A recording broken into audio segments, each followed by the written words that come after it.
அன்னை தமிழுக்கும் அன்பு சொந்தங்களுக்கும் என் வணக்கங்கள். எது காதல்? இன்றைய காலகட்டத்தில் காதலானது பல்வேறு கோணங்களிலும் பல்வேறு முறைகளிலும் மலர்ந்து இன்று சீரழிகின்றது. ஆனால் பண்டைய காலத்தில் தமிழனுடைய உண்மையான காதல் எப்படி இருந்தது தெரியுமா? உலகிலேயே உண்மையான காதல் வாழ்வு நீண்ட காலம் நிலவியது தமிழர்களிடையேதான்.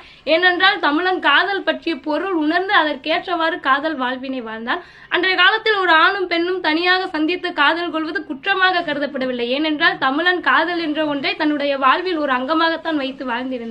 தொல்காப்பியம் கூட பண்டைய தமிழனுடைய உண்மையான காதலை எப்படி விளக்குகிறது என்றால், ஒரு ஆணும் பெண்ணும் தனியாக சந்தித்து காதல் கொள்வது இயற்கை புணர்ச்சியாம்.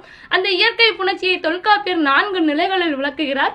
காட்சி, ஐயம், தெளிவு, தேறல் என்று பண்டைய தமிழனுடைய உண்மையான காதலை அழகாக விளக்குகிறார்.